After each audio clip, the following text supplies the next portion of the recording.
अस्सलाम वालेकुम नाज़रीन, उम्मीद करता हूँ बख़ैर व आफ़ियत होंगे। आज आपको मैं एक कहानी सुनाऊँगा। कहानी क्या, एक लतीफ़ा कह लें या कुछ भी कह लें। सऊदी अरब की बात है कि वहाँ पे एक पाकिस्तानी था। वो नया-नया वहाँ पे आया और इतना ज़्यादा चूँकि पढ़ा लिखा नहीं था, तो मज़दूर तबके में शामिल होता था। तो उसका एक दिन एक जगह से गुज़र हुआ जो कि एक राहगुज़र थी। वहाँ पे उसको चंद कुछ टुकड़े मिले जिनके ऊपर अरबिक में कुछ लिखा हुआ था और उसने वो टुकड़े उठाए और चूमे और दीवार पे रख दिए। दूर खड़ा एक पाकिस्तानी जो कि वहाँ काफ़ी अरसे दराज से मुकीम था, काम कर रहा था, उसने उसे देख लिया और वो पास गया और उसने पूछा कि भाई आप ये क्या कर रहे हैं? तो उसने कहा कि ये कुछ कुरानी आयात हैं या अरबिक में लिखी हुई हैं, तो मैं इसे चूम के ऊपर रख रहा हूँ। तो उसने जब उन औराक को पढ़ा तो उसके ऊपर एक आम सी इबारत लिखी हुई थी जिसमें लिखा था कि बैतुल खला, जिसका मतलब बनता था। तो बात ये आती है लिटरेसी के ऊपर कि इंसान को इतना पढ़ा लिखा ज़रूर होना चाहिए कि एटलीस्ट वो चीज़ों को पढ़ सके और उनको थोड़ा बहुत समझ सके। ये वाक़या नाज़रीन रिलेट होता है कल के लाहौर वाले वाक़ये से और मैं सैल्यूट पेश करता हूँ एएसपी जो हैं वहाँ की शेरबानो साहिबा, जिन्होंने सिचुएशन को इस तरह कंट्रोल किया और जिस दिलेरी के साथ कंट्रोल किया, जो कि बहुत ही एडमायरेबल चीज़ है। हुआ ये था कि कल एक खातून अपने खामन के साथ लाहौर के बाज़ार में आई और उन्होंने एक ज़र्क बर्क लिबास पहना हुआ था, एक प्रिंटेड लिबास, यानी नॉर्मल जो पाकिस्तानी जो ड्रेस है, सलवार कमीज़, जो कि प्रिंटेड था और उसके ऊपर कुछ हरूफ लिखे हुए थे, कुछ लफ्ज़ लिखे हुए थे जो कि एक प्रिंटेड कैलीग्राफी की सूरत में नज़र आते थे। वहाँ पे मौजूद बाज़ार में मौजूद कुछ लोगों ने शायद ये समझा कि ये कुछ कुरानी हरूफ लिखे हुए हैं और उसको तनकीद का निशाना बनाना शुरू कर दिया और वो बेचारी काफ़ी ज़्यादा घबरा गई और वहाँ पर नारे लगना शुरू हो गए कि इन्होंने ये कुरानी आयात जो है इस लिबास के ऊपर जो प्रिंट हुई हुई हैं और ऐसा लिबास ज़ेब तन किया हुआ है कि ये कुरानी आयात हैं और वहाँ पे उनको कुछ जो हजूम वहाँ पे इकट्ठा होना शुरू हो गया उनके गिर्द। तो उनको ये गुस्ताख डिक्लेयर करने शुरू हो गए लोग और जिसकी वजह से वो खातून बेचारी बहुत ज़्यादा जो है वो घबरा गई थी और वो उन्होंने एक दुकान के अंदर चली गई, उनके हस्बैंड भी साथ थे।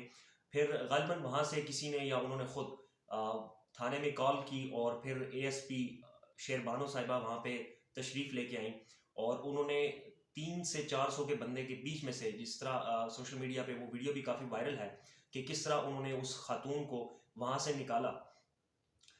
और ज़रूरत इस अमर की है कि हमारा माशरा और हमारा पाकिस्तान, ख़ास तौर पे ये एशिया का पाकिस्तान का माशरा, ये किस तरफ जा रहा है। हम लोग पढ़े लिखे भी ख़ुद को कहते हैं लेकिन ऐसा अक्सर जगहों पे नज़र नहीं आता कि एटलीस्ट हम में इतनी सेंस ज़रूर होनी चाहिए कि एटलीस्ट कि हम उसे, जो ऐसा कोई वाक़या जब पेश आता है, हम उसे परख लें, उसे जाँच लें, उसे देख लें कि आया कि सच में ऐसा है भी या नहीं है।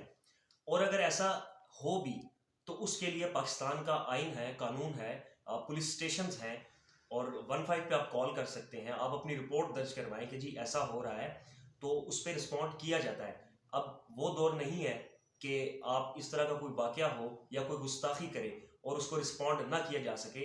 ये आज का पाकिस्तान है, सोशल मीडिया का पाकिस्तान है। तो यहाँ पे चीज़ फैलती है, रुकती नहीं है और 1-2 दिन के अंदर-अंदर मामले वाज़िया हो जाते हैं कि क्या हुआ, क्या नहीं हुआ। और इससे उन लोगों की जो इस प्रोपेगेंडे का हिस्सा बनते हैं, चाहे वो जानबूझ के बने या अपनी जहालत की वजह से बने, एक दूसरे इंसानों को कितना वो डिस्टर्ब कर देते हैं।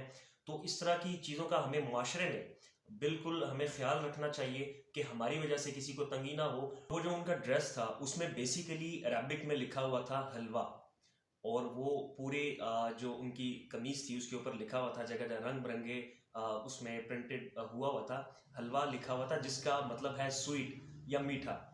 तो मुझे नहीं लगता कि इसमें ऐसी कोई गुस्ताखी थी या इस तरह का कोई उनसर था कि जिसको इस तरह प्रोपेगेट किया जाता, वो भी ख़ास तौर पे हमारी इस जाहिल अवाम की तरफ से।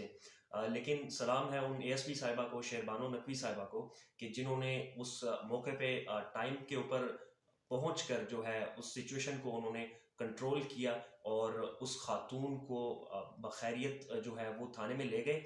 और फिर बाद में मुझे बार बार बस इसी बात पे हैरत हो रही है कि हालांकि वहाँ पे पढ़े लिखे हमारे उलमाए कराम भी मौजूद थे और उनके ये अल्फाज थे कि हमने इसको माफ़ कर दिया। ओ भाई, किस चीज़ की माफ़ी? माफ़ी तो आप लोगों को मांगनी चाहिए कि एक आप आम शहरी को या मुसलमान होने के नाते आप किसी के साथ इस तरह दिल आज़ारी करते हैं। लेकिन ये है कि इस तरह के माशरे में कहीं ना कहीं 0.1% मुझे भी ये लगता है कि हमें ख़ुद भी थोड़ा सा ख्याल करना चाहिए कि अगर आपके इर्द गिर्द की सोसाइटी कैसी है उसको मद्देनज़र रखते हुए आपको कुछ चीज़ें करनी चाहिए। खैर, लाहौर एक बहुत डिवेल्प्ड और वेल सेटल्ड प्लेस है, वहाँ से ऐसी चीज़ों की तवक्को तो नहीं है कभी भी, लेकिन वहाँ पे ऐसा शुरू से होता रहा है और होता आया है कि जैसे माइनॉरिटीज़ के साथ लास्ट टाइम जो वाक़या हुआ, जो जिस तरह उनकी पूरी जो है घर उनके जलाए गए, चर्च जलाया गया। सो इस तरह के वाक़यात जो हैं वहाँ पे पहले भी बहुत हो चुके हैं। तो हमें अपने तौर पे जो है कोशिश करनी चाहिए कि हम इन चीज़ों से दूर रहें, इनसे बचें और इन्हें समझने की कोशिश करें। और जहाँ कहीं भी इस तरह की हवा चले, कम से कम मुसलमान होने के नाते एक दफ़ा वेरीफाई करना उस चीज़ को, वो हमारा फ़र्ज़ है। और ये इंतहाई अहम चीज़ है, ताकि हम अपने माशरे को एक अच्छे तरीके से उनका माइंड सेट जो है वो एजुकेट कर सकें कि पहले हम चीज़ों को परखें और फिर उसके ऊपर कोई रद्द अमल दें। और रद्द अमल अगर हमने देना भी है तो वो कानून के दायरे में रह के देना चाहिए। हमारे पास अदालतें और पुलिस मौजूद है। ऐसा नहीं है कि यहाँ पे कोई जंगल का कानून है। बहुत सारी अप एंड डाउन्स हमारे माशरे में होती रहती हैं, किसी के साथ ज्यादती भी हो जाती है, लेकिन इसका मतलब ये नहीं है कि हमारे पास बिल्कुल भी कोई कानून नहीं है और लोग बाय ऑन देयर सेल्फ जो है इस तरह की चीज़ें प्रोपगेट करना शुरू हो जाए, ताकि एक सोशल मीडिया पे हवा बने।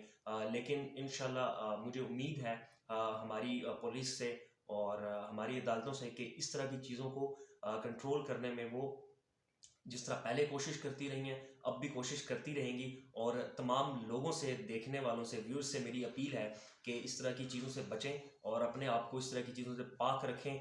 और इंशाल्लाह आपसे फिर अगले व्लॉग में मुलाकात होगी। Thank you very much.